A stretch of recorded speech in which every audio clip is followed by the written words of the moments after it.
So while I'm waiting for my tea to steep, let's talk a little bit about Cupid and Psyche as a fairy tale literary work, because there's a lot to unpack here. Also, just in case you're curious, I've got hibiscus, rosehip, and rose in here, and some local honey. I'm just gonna be sneaky and sip it anyway. It still just tastes like water.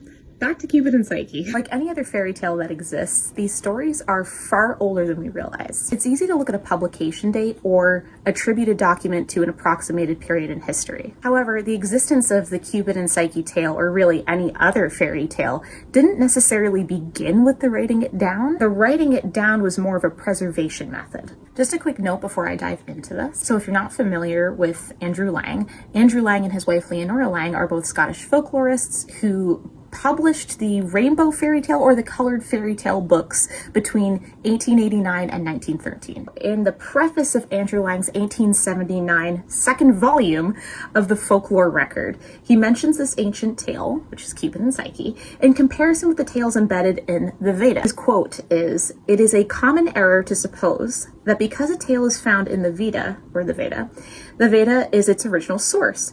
But in point of fact, the Veda is only the oldest literary document in which we meet the tale.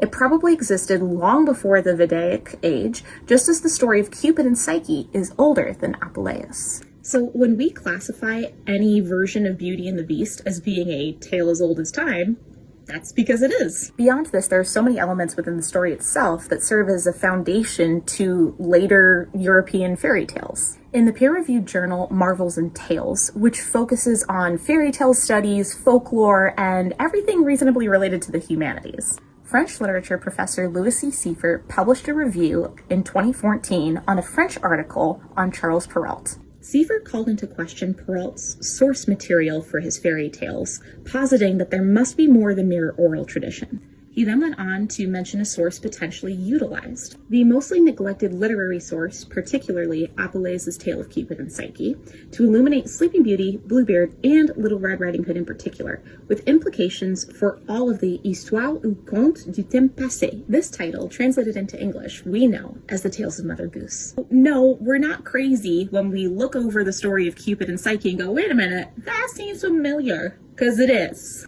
Essentially, there is no such thing as an original author for any of these fairy tales outside of their own personal version. Which is great, because then the story of Cupid and Psyche has been able to live on in other fairy tales across history, across the world, and most famously in France. This title, translated into what?